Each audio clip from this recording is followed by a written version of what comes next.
नाज़रीन अस्सलाम वालेकुम। नाज़रीन डॉक्टर दानिश प्रोग्राम जवाब चाहिए के साथ हाजिर है। नाज़रीन दो तीन इश्यूज़ हैं जिसके ऊपर आज हम बात करेंगे। हमारे साथ बहुत अहम गेस्ट हैं।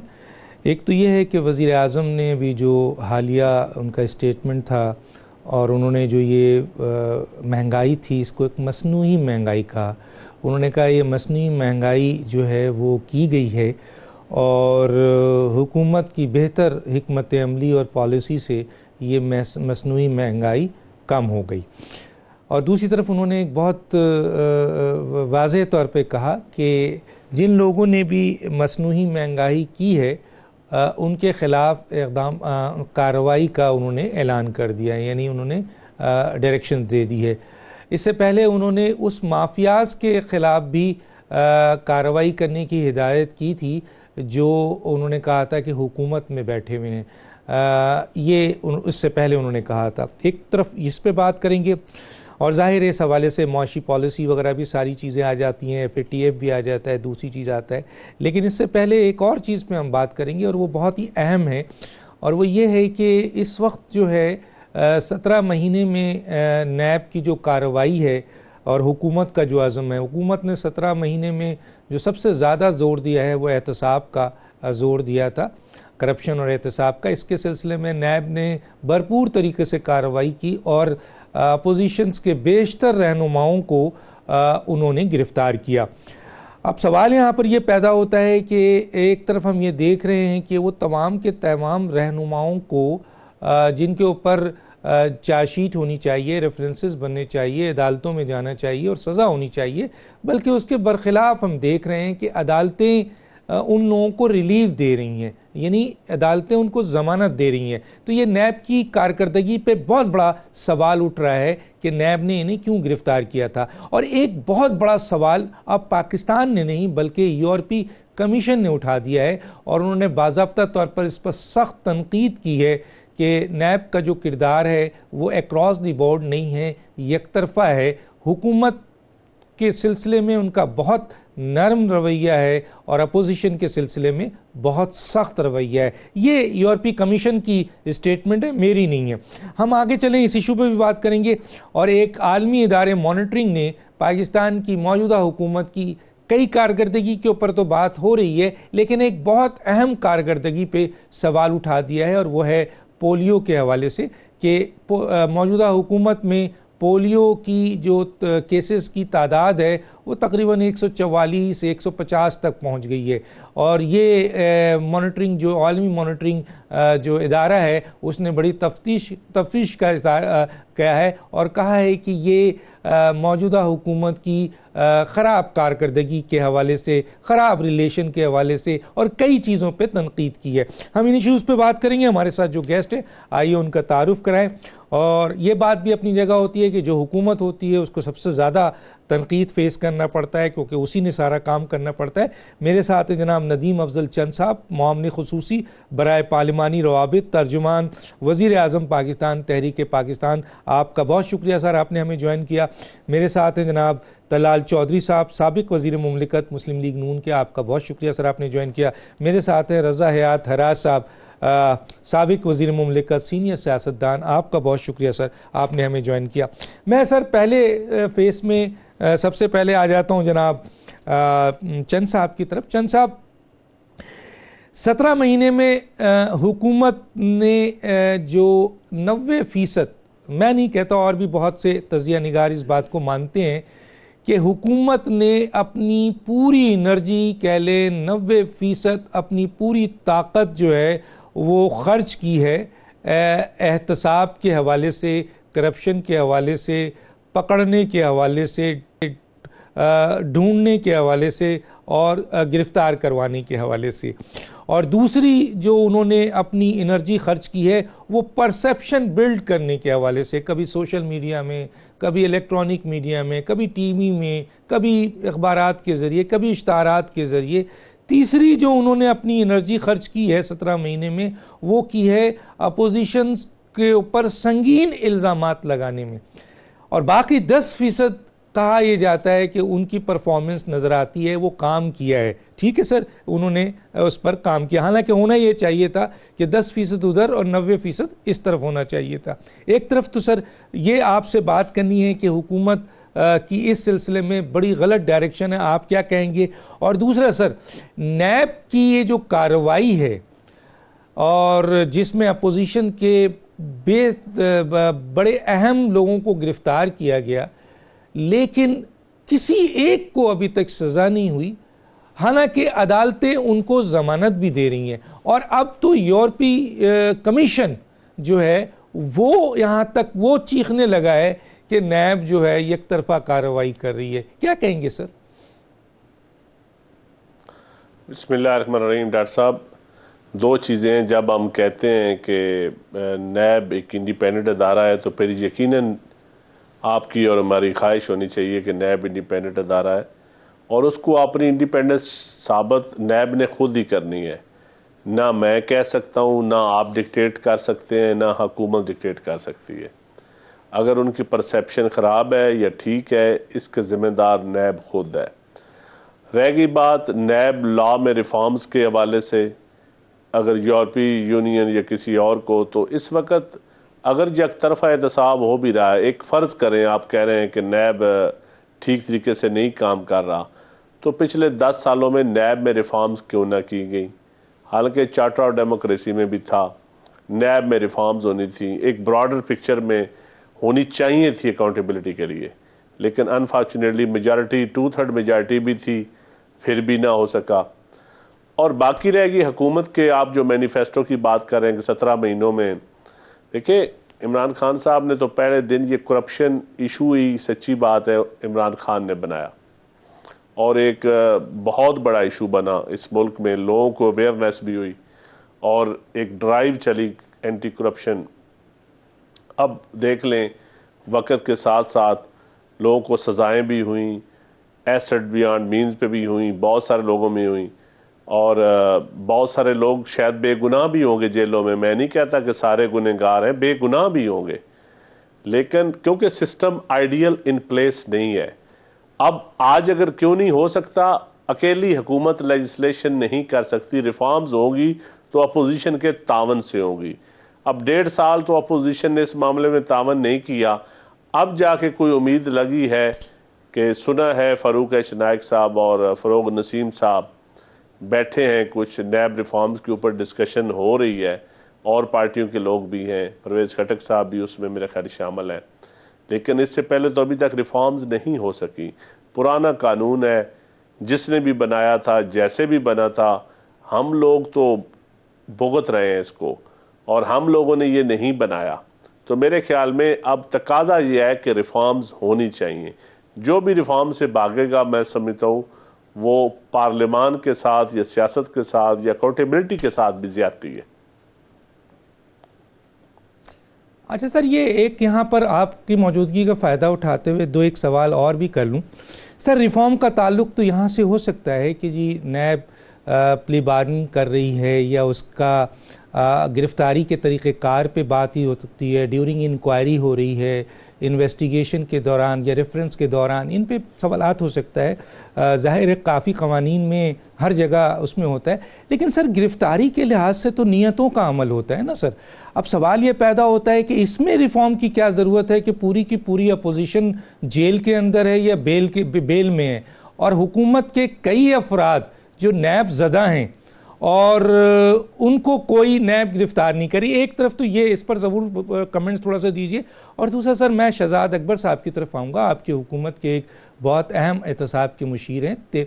मेरे लिहाज से सर 15 प्रेस कॉन्फ्रेंस हैं उनकी, और 15 प्रेस कॉन्फ्रेंस में अगर मैं वक्त नहीं है तो दिखाऊँ सर, तो 15 प्रेस कॉन्फ्रेंस में उनके हाथों में पेपर्स होता है और उस पेपर्स में वो यही कहते हैं कि ये है वो डॉक्यूमेंट्स, ये है वो सबूत जो हमने खरबों रुपए के अकाउंट्स बाहर पकड़ लिए हैं और लोगों के अब नाम भी आ गए हैं और अब गिरफ्तारी होने वाली है और अब ये सारे पैसे पाकिस्तान आएंगे। लेकिन सर इसमें से ना एक आदमी गिरफ्तार हुआ है, ना एक पैसा आया है। वो पेपर्स किस चीज़ के थे सर? हमें तो बुलाते नहीं हैं। अगर हमें बुलाएं तो हम वो पेपर सामने आके देखें उनके, या हमारे प्रोग्राम में आके वो पेपर दिखाएं। देखिए जी, मुख्तलिफ हवाले से मीटिंग्स में मैं भी बैठा हूँ। चौधरी शुगर मिल का केस था और टीटी के केस हैं जो मियाँ शीर साहब की फैमिली के ऊपर हैं, उनकी ब्रीफिंग्स भी हमने ली है। ये वो केस हैं जो अभी मेरे ख्याल में नैब में या FIA के ज़रिए इंक्वायरी हो रही है। इससे पहले तो कोई केस भी PTI की हुकूमत ने नहीं बनाया, ना पीपल्स पार्टी के ऊपर, ना PMLN के ऊपर, और लिहाजा आप उन पुराने केसेस की जिम्मेदारी इस हुकूमत पे नहीं डाल सकते। क्योंकि मैं तो एज ए पोलिटिकल वर्कर समझता हूँ कि नैब एक इंडिपेंडेंट अदारा है और नैब कम अज़ कम चीफ एग्जेक्टिव के या सियासतदानों के मतहत तो बिल्कुल ही नहीं है। ये मैं बड़ा ओपनली कहूँगा। रह गई बात अब अगली, आप कहते हैं कि अकाउंटेबिलिटी सिर्फ अपोजिशन की क्यों हो रही है। यकीनन क्रॉस द बोर्ड होनी चाहिए और लोगों को अदल होता हुआ नज़र आना चाहिए, तब भी नज़र आएगा। और मेरे ख्याल में सिब्तैन खान साहब, अलीम खान साहब, और वो तो जेलों में भी होके आए हैं और बहुत सारे लोगों के ऊपर केसेस भी हैं जो रेफरेंस भी हैं। तो इसमें तो कोई जवाब नहीं है कि बिल्कुल अक्रॉस द बोर्ड होना चाहिए, और मेरे ख्याल हो भी रहा है। लेकिन PTI के लोग कोई हुकूमत में PTI के लोग कोई हुकूमत में भी 40 साल नहीं रहे ना। अब जो हुकूमतों में रहे हैं, जो मिनिस्टर रहे हैं, दूसरी पार्टियों से थे या इस अब है, तो उनको भुगतना पड़ेगा जो किसी ने किया है उसको। डॉक्टर साहब आज नहीं तो कल वो अल्टीमेटली तो पकड़े जाएंगे। लेकिन मैं समझता हूँ कि सिर्फ सियासतदानों का एहतसाब नहीं होना चाहिए, सेगमेंट के हर सोसाइटी के तमाम सेगमेंट्स का एहतसाब होना चाहिए। और ये इस हवाले से भी थोड़ा सा क्रॉस द बोर्ड की डेफिनेशन आप कह सकते हैं कि सिर्फ सियासतदानों का हो रहा है, बाकियों का जरा कम हो रहा है।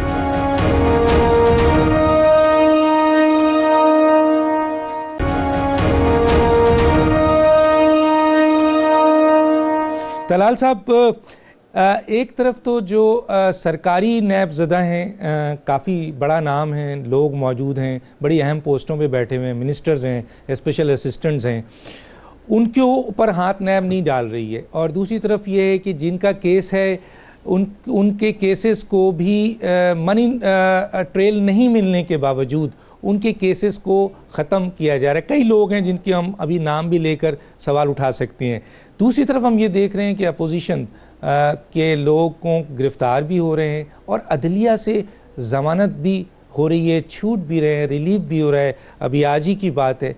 और फिर सर, ये यूरोपीय कमीशन ने जो माज़रत के साथ कमीशन ने जो बहुत बड़ा एक ये स्टेटमेंट दिया है कि नैब की कारकर्दगी पे बहुत बड़ा सवाल उठा दिया है। क्या कहेंगे सर? बिस्मिल्लाहिर्रहमानिर्रहीम। डॉक्टर साहब बहुत शुक्रिया। डॉक्टर साहब अभी चंद साहब ने चंद चीज़ें बयान की हैं। एक तो उन्होंने कहा है कि ये जो नैब लॉ है ये क्योंकि रिफॉर्म नहीं हुआ और इसी वजह से आज इसका गलत इस्तेमाल हो रहा है। किसी कानून का गलत होना एक अपनी जगह है, मगर ये कानून पिछले 10 साल, उससे पहले भी 10-15 साल रहा है। मुशर्रफ दौर में गलत इस्तेमाल हुआ, उसके बाद पीपल्स पार्टी नून के दौर में इसका वो इस्तेमाल नहीं हुआ जिस तरह मुशर्रफ दौर में। और फिर दोबारा एक दफ़ा फिर नैब मुशर्रफ वाले एक्शन में आई जब हमारी हुकूमत का आखिरी साल था, और फिर अभी ये 1.5 साल जो है।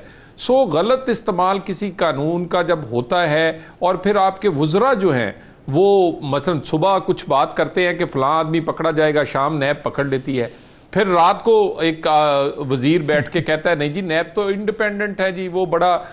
इसके बाद इसी तरह के लिंक्स। फिर उसके बाद देखिए कि इस कानून का गलत इस्तेमाल यकीनन हुकूमती एमा पर हो रहा है और हुकूमती ज़रूरियात पर हो रहा है। अगर नैब ना होती, ना ये हुकूमत बनती और ना ये हुकूमत चलती, गाहे बगाहे हुकूमत चलाने के लिए कभी कोई पकड़ा जाता है, कभी कोई पकड़ा जाता है। और फिर बात है, कैंपेन चलाई थी इमरान खान साहब ने करप्ट लोगों के खिलाफ, करप्शन के खिलाफ, मगर पकड़े कौन गए? मुखालिफ। यानी जो मुखालिफ है वो पकड़ा गया है, चोर और डाकू नहीं पकड़ा गया, करप्ट नहीं पकड़ा गया, मुखालिफ पकड़ा गया है। नैब कानून हो जो नैब से बचा है, एहतसाब से बचा, वो मंशियात में धर लिया गया। मंशियात से बच के आप अगर थोड़े दिन गुजारें तो FIA वाले बुला लेंगे, FIA से अगर बचेंगे तो नादरा शनाख्ती कार्ड कैंसिल कर देगा। यानी हुकूमती तमाम अदारे जो हैं वो मुखालिफ पकड़ रहे हैं, करप्ट या चोर या कोई कसूरवार लोगों को नहीं पकड़ा जा रहा। उसके बाद अब ये कहते हैं कि नहीं जी ये सब कुछ, ये डॉक्टर साहब होने वाली बात यह कि ये सब कुछ हो क्यों रहा है। और आप देख लें जब कहीं इनकी नालायकी नाअहली जो है वो सामने आएगी, यानी हुकूमत का काम सिर्फ ये नहीं है, ये हुकूमत का एक छोटा सा काम है, एहतसाब का तो इनका काम ही नहीं है, ECL पे डाल देना, बाकी FIA के मसाइल जो कि मुखालफिन के बारे में, बड़ा काम उसका क्या है, लोगों को रोटी रोजी देना, लोगों को आटा, चीनी, दाल, टमाटर वो देना। क्योंकि पिट गई है इनकी टीम, ये सिर्फ नजर हटाने के लिए अपनी कारकर्दगी से। अब बुजदार को डिफेंड तो नहीं कर सकता कोई जी, वो कोई आप ऊपर से भी उतार लें किसी को, वो तो डिफेंड नहीं कर सकता। सो फिर करते क्या है, मियां नवाज शरीफ की जमानत कैंसिल कर दी, ECL पे मैं मरियम नवाज को नहीं जाने दूंगा, फलाने को पकड़ लूंगा, फलाने को दबोच लूंगा, बस ये करते हैं। इनसे इनकी कारकर्दगी है क्या, स्टॉक एक्सचेंज देख लें, चले स्टॉक एक्सचेंज छोड़ देते हैं कश्मीर देख लें, चले कश्मीर छोड़ देते हैं डेंगी देख लें, चले डेंगी छोड़ देते हैं पोलियो देख लें, चले पोलियो छोड़ देते हैं आटा देख लें, चले आटा छोड़ देते हैं चीनी देख लें, चले कोई आप इकोनॉमी की कोई चीज, यानी रोटी रोजी के लाले पड़ गए।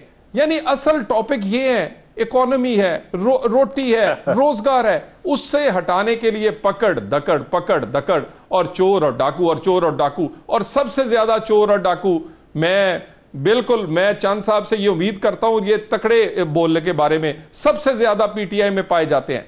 मैं इनकी बिल्कुल नहीं बात कर रहा, मैं चंद उन वुजरा की बात कर रहा हूं जिन्हें ये भी जानते हैं और जिनके बारे में वजीर आजम भी कहते हैं कि उनको कोई हाथ नहीं लगाता, कि वो माफियाज हैं, जिनकी मनी ट्रेल नहीं है उनकी इंक्वायरी बंद हो जाती है। वो कहां है जुल्फी बुखारी का केस, कहां है फैसल वाडा का केस, कहां है खुसरो बुख्तियार का केस। तो गुजारिश ये है, ये एहतसाब इस्तेमाल किया जा रहा है जो कि पहले भी होता रहा है, हुकूमत चलाने के लिए और अपनी कारकर्दगी से नजर हटाने के लिए, बाकी और कोई मामला नहीं।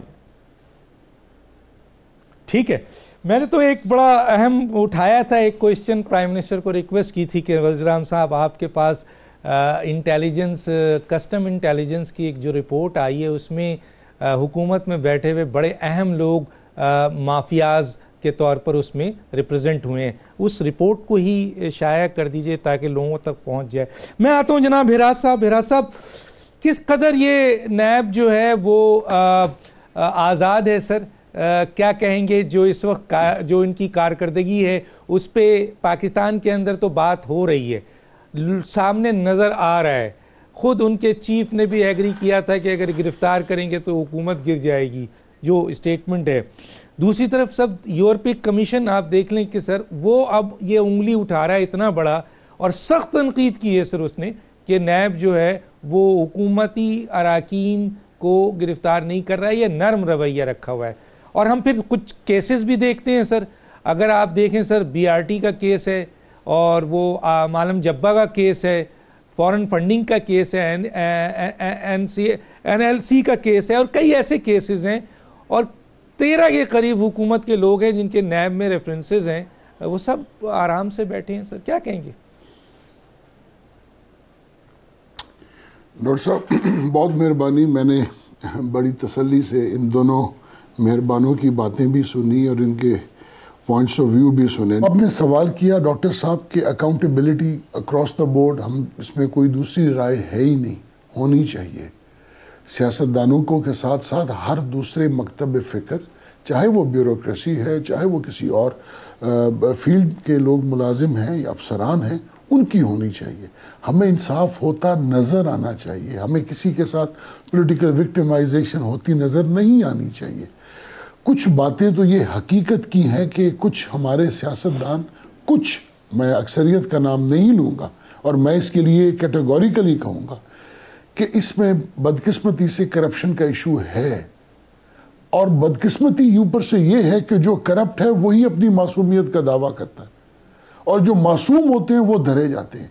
ये बात भी एक हकीकत है। और इस मुल्क की बदकिस्मती से तारीख ऐसी है कि जब भी कोई केस बनाया गया है वो इस कदर फजूल, जिसके पास कोई हमारा एविडेंस नहीं था, या इतना बेबुनियाद बनाया गया कि उसने असल जुर्म को भी ख़त्म कर दिया। अब आई डोंट नो, मैं किसी एक का नाम नहीं ले सकता, कोई नाम मेरे जहन में आ भी रहे हैं, लेकिन जो केसेस उन पे बनाए गए, ये केसेस बनते नहीं थे और जो बनते थे वो बनाए नहीं गए। ये हमेशा से रहा। ये 12 अक्टूबर 99 में जब प्रेसिडेंट मुशर्रफ साहब के वक्त में भी मियां नवाज शरीफ साहब पे केस बना, तो उसमें 101 केसेस और थे जो बनाए जा सकते थे, नहीं बनाए गए। दूसरी बदकिस्मती डॉक्टर साहब, वो इस हुकूमत का जो फेलियर है, मैं चौधरी साहब की इस बात से किसी हद तक इत्तफाक करूंगा, ये तलाल साहब की, कि हमें आटा स्पेसिफिक या चीनी स्पेसिफिक बात नहीं है, और ये हमेशा से रहेगा। डॉक्टर साहब, आपको मेरी आवाज आ रही है? जी आ रही है सर। आवाज खत्म हो गई है। अच्छा, जी आ रही है सर। डॉक्टर साहब, शुगर मिलें किसकी है? डॉक्टर साहब, अब अगर आप ही के सामने पाकिस्तान के अंदर 80 से 90 शुगर मिल्स हैं, अगर आप इन्हीं 80-90 शुगर मिल्स को अगर आप आइडेंटिफाई कर लें, इनकी ट्रेसिंग कर लें, इनको ट्रेसिंग से मुराद इनके रूट्स कनेक्ट कर लें, तो वो तीनों पॉलिटिकल पार्टीज में बराबर की पार्टी वो शुगर मिल्स हैं। और कब इनमें से किसी एक का एहतसाब हुआ है? नहीं हो सकेगा, इसलिए कि इंटरेस्ट सबके मिले हुए हैं। अगर शुगर मिल जरदारी साहब की है तो माजरत के साथ शुगर मिल PMLN की लीडरशिप की भी है, और इसी तरह अब वो शुगर मिल्स PTI की लीडरशिप्स की भी हैं। तो आप ये नहीं कह सकते कि हम चीनी का रोना रो रहे हैं, हम ड्रामा कर रहे हैं। सवाल ये है कि जिम्मेदारों की बात क्यों नहीं कर रहे। हकीकत ये है कि हम बुरी तरह से, हमने बुरे से बदतरीन हालात देख लिए। आज काश्तकार आपका खुदकशी पे मजबूर हो गया। डॉक्टर साहब, पाकिस्तान की तारीख में पहली दफा गंदम को वो बीमारी लगी जो कभी सोची भी नहीं जा सकती थी। सुंडियां लग गई गंदम को, फंगस लग गया गंदम को। पाकिस्तान की तारीख में कभी इस तरह से हमारे मुंजी की फसल तबाह नहीं हुई जो इस दफा हुई। मकई थी तो उसमें दाना नहीं था। कपास की हालत यह हुई कि तबाह बर्बाद हो गई। आज हम गंदम भी इंपोर्ट करने जा रहे हैं। हम लोग कॉटन तो इंपोर्ट कर रहे हैं $2 बिलियन की। कितनी शर्म की बात है कि एडिबल ऑयल्स भी हम इंपोर्ट कर रहे हैं।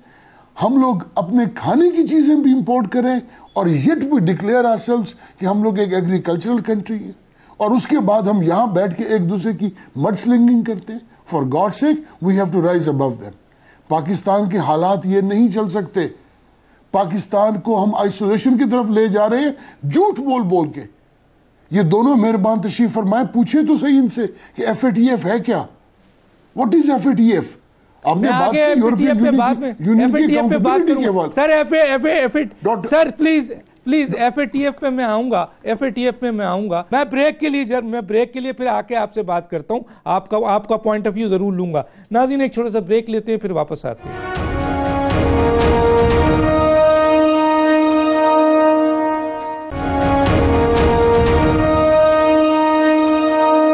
वेलकम बैक जी। चंद साहब, मैं आपकी तरफ आता हूँ। चंद साहब, आपकी नॉलेज में भी होगा कि महंगाई जो है वो बुलंद तरीन 12 साल के दौर में पहुँच चुकी है। 14.6 चली गई है सर। फूड जो है वो 25% पे पहुँचा हुआ है, और वो फूड जो जल्दी ख़राब हो जाते हैं वो 80-85% पे पहुँचा हुआ है। इस तरह की महंगाई है सर, और वज़ीर-ए-आज़म कहते हैं ये मसनूई महंगाई है और जिस पर हमने काबू पा लिया है। इस पर ज़रा कमेंट्स दीजिएगा। और दूसरा सर, ये भी मालूम करना चाहूँगा कि तकरीबन दुनिया में जो फ़ी बैरल ऑयल था 71 से अब 54 हो गया है सर डॉलर।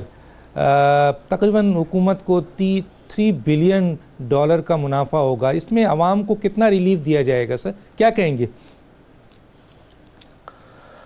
डॉक्टर साहब, जो पिछली हुकूमतों का जो डॉक्टर साहब जी बोलें। जो पिछली हुकूमतों का टैरिफ बनाया हुआ था, या जो पिछली हुकूमतों का टैरिफ बनाया हुआ था या सर्कुलर डेट था, जिसकी वजह से, या जो IPPs प्लांट थे, जो महंगे प्लांट लगाए गए, जो LNG का महंगा एग्रीमेंट किया गया, जिसकी वजह से आज कुछ ऐसी चीज़ें थी जो आवाम को पास ऑन नहीं की गई थी, सब्सिडीज दी जा रही थी या पार्क की हुई थी। कुछ थी जो डायरेक्ट पास ऑन की जा रही थी। अब वही यूनिट बढ़ाना पड़ा, बिजली महंगी करनी पड़ी, क्योंकि एज पर एग्रीमेंट उसको अब ज़्यादा पार्क नहीं किया जा सकता। मुल्क के वो हालात नहीं थे कि हुकूमत अपनी तरफ से डॉलर झोंकती रहती। अब उन हालात में यकीनन बिजली महंगी हुई है। आपकी करेंसी की वजह, जो साबका दौर में जो बिलियंस ऑफ रुपीस झोंके गए करेंसी को एक रखने के लिए, एक जेल स्टेबल रखने के लिए, वो भी वो जब करेंसी डॉलर महंगा हुआ उसकी वजह से भी काफ़ी महंगाई हुई। अब देखना ये है कि मेरा भाई तलाल ने बड़ी एक अच्छी नज़म पढ़ी कि रोटी यकीनन थी लेकिन तंदूरों में पैसे किसने झोंके। खाद का यकीनन, और उस वक्त भी सब्सिडी 37 बिलियन दी जाती, 32 बिलियन देते थे ये, आज हम भी दे रहे हैं, लेकिन आज 400 रुपए यूरिया सस्ती हुई है। और किसान की बात मेरे दोनों भाइयों ने की, यकीनन मैं उस वक्त भी करता था, लेकिन उस वक्त किसान को 120 रुपए के हिसाब से कीमत मिलती थी, आज 200 से ज़्यादा अल्हम्दुलिल्लाह मिल रही है। और रह गई बात राइस की, वो भी आप देख लें, गंदम की शार्टेज बिल्कुल नहीं, स्मगलिंग हुई। हम समझते हैं कि ब्यूरोक्रेसी का फॉल्ट था, उसको फिर काबू कर लिया गया, और अब स्मगलिंग रुकने की वजह से जो एक मसनूई बहरान पैदा किया जाना था, क्योंकि अफ़गानिस्तान में गंदम का रेट महंगा था, आटे का रेट महंगा था, वहाँ स्मगलिंग हो रही थी, उसको रोका गया। जब रोका गया तो फिर 800 रुपये बैग पर अब बिल्कुल रुका हुआ है काम।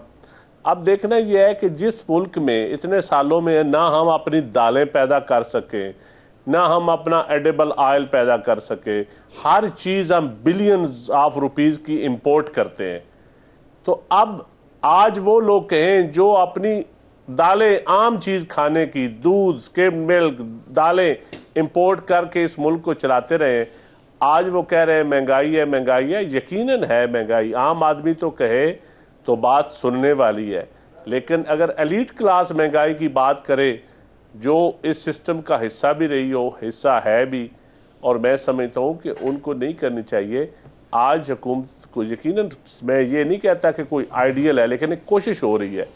कोशिश इस हवाले से हो रही है कि अल्हम्दुलिल्लाह ना कोई किसी का ज़ाती बिजनेस है प्राइम मिनिस्टर का, अगर कोई है तो आप बता दें कि कोई ठेके ले रहा है या कोई काम कर रहा है इस किस्म के, कोई प्लांट नए लगा रहा है। शुगर इंडस्ट्री बिल्कुल मेरे भाई ने ठीक कहा, पॉलिटिकल एलीट की है, सारी पार्टियों की है, लेकिन इसके बावजूद आज हमने रेगुलेटरी ड्यूटी ख़त्म की, 40% थी। पाकिस्तान की तारीख में किसी को तौफीक या हिम्मत नहीं हुई कि चीनी की इंपोर्ट पे रेगुलेटरी ड्यूटी ख़त्म की जा सके, ताकि अगर बाहर की दुनिया में चीनी सस्ती हो तो यहाँ भी कीमत ज़्यादा ना बढ़ाई जा सके। आज हमने पहली दफ़ा की। तो ये चंद काम ऐसे हैं जो इससे पहले नहीं हुए, लेकिन बहुत सारी में बेहतरी की गुंजाइश है। लेकिन आप जेली तंदूरों पे पैसे झोंकते रहें, जेली रमज़ान बाज़ारों में पैसे झोंकते रहें, तो इस तरह तो फिर 400 अरब रुपए से ज़्यादा गंदम मॉर्टगेज के सर्कुलर डेट छोड़ के गए पंजाब हुकूमत। जो मेरा भाई कह रहा है ये चेक करवा लें बेशक कि कितना सर्कुलर डेट गंदम के ऊपर छोड़ के गए, गर्दिशी कर्जा। तो ये जिस मुल्क का आप गंदम का दाना भी गिरवी रख कर गए हो, तो उस मुल्क में आप क्या बातें करते हैं। हम कोशिश कर रहे हैं इंशाल्लाह ताला कि आप हमारी गंदम या मुंजी या ये चीजें हमें गिरवी न रखनी पड़े। ठीक है सर। तलाल साहब क्या कहते हैं, मैं क्या सवाल करूं, बहुत सारे सवाल आ गए। देखिए, मेरा ख्याल है कि किसी ने ये नहीं जाके मिन्नत तरला नहीं किया था खान साहब का और इनकी टीम का कि आप आएँ और ये पाकिस्तान आप ले लें और इनको चलाएं। इनको क्या आंखें खुली नहीं थी? इन्हें क्या स्टेट बैंक की रिपोर्ट्स नहीं पता थी? क्या नहीं पता था कर्जा कितना है, सर्कुलर डेट कितना है, इसमें हालात क्या है? उस वक्त वादे हमसे क्या किए गए थे? ठीक है, हम बड़े बुरे लोग थे, हम बड़े चोर और डाकू थे। अब सादक और अमीन की हुकूमत है, यानी चोर और डाकुओं के दौर में आटा 35 रुपए का था, सादक और अमीन के दौर में आटा जो है 70 रुपए का है। उस वक्त चीनी वो 55 रुपए से नीचे थी, 50 से 55 के दरमियान, अब 80 रुपए की है। उस वक्त तो चले ठीक है ना जी, उस वक्त तो हम अच्छे लोग नहीं थे। मुझे ये बता दें कि हम तो बिजली और गैस के बिल मसनूई तौर पर ही चलाते रहे। गैस और बिजली का बिल मसनूई तौर पर कायम रखे, डॉलर मसनूई तौर पर कायम रखा, स्टॉक एक्सचेंज मसनूई तौर पर ऊपर चली गई, महंगाई मसनूई तौर पर कंट्रोल रही, जीडीपी मसनूई तौर पर ऊपर चली गई, सब कुछ मसनूई तौर पर हम करते रहे। कितने हम ताकतवर लोग थे, और ये इनसे एक काम भी मसनूई तौर पर नहीं हुआ, हालांकि ये सादक और अमीन है। चलें यार, आटा आप मजीद सस्ता ना करें, 35 का ही रह जाता। आप सादक उमीन है ना जी, अब तो कोई नहीं खा रहा, अब तो कोई मामला नहीं है। चले चीनी उतनी रह जाती, बढ़ती ना, और छोड़ दें। चलें IPPs गलत लग गए, बिजली के बिल पे सर्कुलर डेट आ गया जी, वो बहुत मामला है जी, इनसे कंट्रोल नहीं हो रहा। जो डॉक्टर साहब आपने सवाल किया है, इंटरनेशनल प्राइसेस जो ऑयल की है वो अब कम हो गई हैं, उसका रिलीफ ही चले लोगों को दे दे, बाकी छोड़ दे। मैं नहीं पूछता, कहते स्कैम नहीं हुए। दवाइयों का स्कैम कब हुआ है, किसने वजीर को हटाया है, उसकी क्या तहकीकात हुई हैं? उसकी तहकीक ये हुई कि उसको जनरल सेक्रेटरी बना दिया जमात का, छोड़ दें उसको भी। डैम का ठेका किस वजीर को बिना, जो खुद वजीर है, खुद ही ठेकेदार है, उसको चले उसको भी छोड़ दें। उसके बाद मुझे ये बताएं, आपके दौर में दिया गया का रोज हमें वो आपके दौर में दिया गया। चले हम तो अच्छे नहीं थे, हम नहीं उस वक्त वो वजीर नहीं था। ठेका, जब वो वजीर बना, ठेका तब मिला था। आपके दौर में चेक कर लें भाई, छोड़ दे ना। तो देखे ना, वजीर नहीं था ना जी, तो वजीर बाद में बना है। वजीर ना होता तो ठेकेदार होता, कोई इतराज नहीं है। लेकिन आप ठेकेदार भी हो, वजीर भी हो। बिल्डिंग आपके दौर में हुई। नहीं, डॉक्टर साहब हमें इतराज है वजीर को ठेका देने पे। ठेकेदार और वजारत अलग-अलग होनी चाहिए, और वजारत भी वो जिसमें आप ठेकेदारी करें। अगली बात, गुजारिश ये है, आप सादक और अमीन है, खुदा के वास्ते। मैं डॉक्टर साहब ये सारे मैं तो छोटा हूं, ये दोनों बड़े जिम्मेदार बैठे हैं, और इनके गांव वाले ये दोनों हजरात रूरल साइड से रहने वाले। इस वक्त आटा गरीब का जो घर है, जिसके 6 लोग हैं, सिर्फ 6 लोग, सबसे छोटा खानदान, उसका रोज का 4 किलो का आटा लगता है। वो अगर सिर्फ आटा खरीदे तो वो 240 रुपए का आटा आता है। इसमें कोई चूल्हा नहीं है, कोई उसका दिया नहीं है, कोई गैस का इसमें बिल नहीं है। और उसके बाद अगर एक सस्ती तरीन दाल से या किसी सब्जी से वो हांडी पकाए तो 300 रुपए की सुबह, 300 की शाम पकती है। ये दोनों चीजें 840 रुपए को जरब दे तो 25,000 से ज्यादा रुपए बनते हैं सिर्फ आपके आटे के, और सिर्फ सालन के। कोई गैस का बिल नहीं, कोई बिजली का बिल नहीं, किराए के मकान का नहीं, कोई बच्चों की फीस नहीं, कोई और गमी और खुशी नहीं। खुदा के लिए सादक और अमीन है ये लोग। ये कोई गरीब की जिंदगी वहां वापस ले जाएं जहां चोर और डाकू छोड़ गए थे, वहीं स्टॉक एक्सचेंज ले जाएं जहां हम छोड़ गए थे, वहीं GDP छोड़ जाए, वहीं इन्फ्लेशन छोड़ जाए, वहीं इंटरेस्ट रेट छोड़ जाए, और तो और। अब मुझे ये बताएं, चलें जी, मैं चंद साहब की सारी बातें मान लेता हूं, मुझे चंद साहब बताएं, क्या पंजाब बुजदार चला सकता है? कमाल है। यानी आपके पास ना टीम थी ना कोई चीज। वजीर खारजा आपका कोई नहीं, वजीर दाखिला आपका कोई नहीं, वजीर खजाना आपका कोई नहीं, पंजाब का वजीर आला आपके पास नहीं, और आप आए थे जनाब 100 दिन में तब्दीली लेकर आने। कमाल है भाई। मुझे इतना ही बता दें चले कि आपने सही जगह पर सही बंदे लगाए। ठीक है, सही। मैं एक छोटे से ब्रेक में जाऊंगा, ब्रेक के बाद वापस हूं और एक सवाल जो बहुत अहम है इराज साहब के सामने रखता हूं। एक छोटे से ब्रेक नाज़रीन, फिर वापस आते हैं।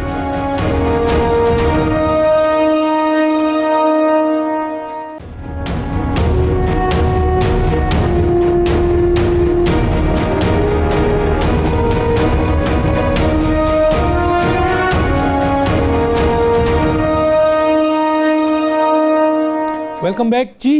राज साहब, मैं आपकी तरफ आता हूँ। एक तो FATF के मुतालिक आप कुछ बता रहे थे, वो ज़रूर बताइए, और दूसरा ये है कि सर इंतज़ामी कंट्रोल और पॉलिसी, बेहतरीन पॉलिसी के ज़रिए ही महंगाई पे काबू पाया जा सकता है, जो कहीं हमें नज़र नहीं आ रही 17 महीने में। जी सर, क्या कहते हैं? मैं आपकी बात से इत्तेफाक करता हूँ डॉक्टर साहब। ये जो फाइनेंशियल एक्शन टास्क फोर्स है, इसके मामले में हमें जो 4 महीने के लिए फिर ग्रे लिस्ट पे रखा गया, ये हमारी टोटल इनएबिलिटी है टू हमने बुरी तरह से फेल किया है इसमें, और हमने झूठ बोले हैं जी। आपको याद होगा कारी सईद साहब के बारे में हमने आप ही के प्रोग्राम पे ये बात हुई थी, और मैंने तब भी कहा था कि ये उसका हिस्सा नहीं है, आपको साबित कुछ और करना होता है। इसमें आपको मनी लॉन्ड्रिंग और टेररिज्म वगैरह के मामलात के जो प्रोसीड्स हों और वो पैसा वहाँ पे यूज़ किया गया हो, आपको उनके काउंटर चेक्स वगैरह पे ऊपर जो रिकमेंडेशन है, जो 40 हैं कि ग़ालिबन 50 हैं 49 हैं, उनको आपको फॉलो करना पड़ता है। इसके अच्छे खासी आपके ऊपर ऑब्जर्वेशंस है। दूसरी बात जो ये बात कर रहे थे अभी दोनों साहिबान मैं आपको बताऊं, इस हुकूमत ने पिछले कुछ महीनों में $5 बिलियन, डॉक्टर साहब $5 बिलियन इन्होंने मार्केट में फ्लोट किया है ताकि रुपी और डॉलर को हम मजीद डिवैल्यू ना कर सके। लोन लेके, मजीद लोन्स लेके मार्केट में फेंका गया। एक तरफ हमने करेंसी को डिवैल्यू किया, 115 से 160 पे लेके, फिर ऊपर से हमने $5 बिलियन को मार्केट में फेंका, और इसलिए फेंका गया कि हम इसको मजीद डिवैल्यू ना कर सकें। दूसरी बात जो अभी नदीम अफजल चंद साहब और ये अपना चौधरी साहब फरमा रहे थे दोनों, कि हम अच्छा नहीं है। सर, हम किसी को अच्छा बुरा कहना भी नहीं चाहिए। मैं अपनी बात करता हूं, मेरा माजी भी तो ये है कि मैं आजाद इलेक्ट हुआ था, नून के साथ था, तो रहा ना जी। गोजल साहब, नदीम अफजल चंद साहब पीपल्स पार्टी में थे, इस पहली दफा पीटीआई में है। तलाल साहब जो है ये काफ लीग का हिस्सा थे, नून लीग में चले गए। ये मुझे ये बताएं कि पीटीआई के अंदर सिवाय इमरान खान के, बुजदार साहब खुद बजाते खुद 2013 के इलेक्शन में नून के टिकट होल्डर थे। आज हम उन्हीं को बैठे तनकीद कर रहे हैं कि जब हमने उनको टिकट नून ने दे दी 2013 में एमपीए लड़ने के लिए, तो वो अच्छे थे। अब पीटीआई के चीफ मिनिस्टर बन के हम उनको बुरा कह रहे हैं, गलत बात कर रहे हैं। सिवाय इमरान खान के पीटीआई में, सब पीटीआई में वो लोग हैं जो कभी पीपीपी, जो कभी पीटीआई, कभी नून लीग, कभी काफ लीग। मैं अपनी बात अपने समेत ये बात कर रहा हूं, किसी को ब्लेम नहीं कर रहा, हम उनका हिस्सा रहे। उसके बाद हमारे मुल्क की ये हालत है, इन्हीं आदतों की वजह से, इन रवैयों की वजह से जो हमने अपना रखे हैं। हम इश्यूज को नहीं आइडेंटिफाई कर रहे, हमारा मुल्क पीछे जा रहा है। वो यूरोप हो या अमेरिका हो, फरिश्तों ने नहीं बनाया, इंसानों ने बनाया। आज हम अपने अंदर इंसानियत तो कम से कम ले आए, इंसान ही बन जाए एक दूसरे को, बजाय हम एक बुरा भला कहने के। और हम करते क्या है, सियासी लोग एक दूसरे को बैठ के नीचा दिखाते हैं, गलत करते हैं। ये जितने हम यहाँ पे बैठे हैं आपके प्रोग्राम में, ये सब के सब अच्छे लोग हैं, सब अच्छे लोग हैं। मैं अपने आप को कमतर समझता हूँ। लेकिन सर एक सवाल, एक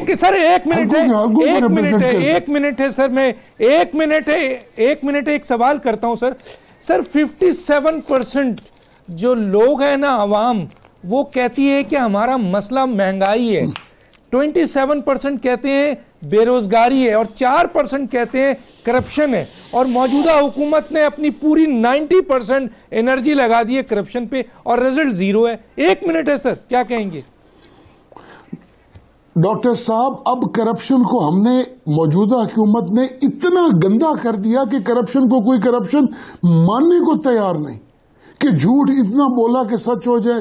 डॉक्टर साहब, अब करप्शन बुराई नजर नहीं आने लग गई। हमने इतनी जिंदगी तंग कर दी, वो करप्ट, वो करप्ट, वो करप्ट, वो करप्ट। अब वो वाली बात हो गई कि अब किसी को करप्ट कहो भी सही तो पीपल जस्ट इग्नोर इट।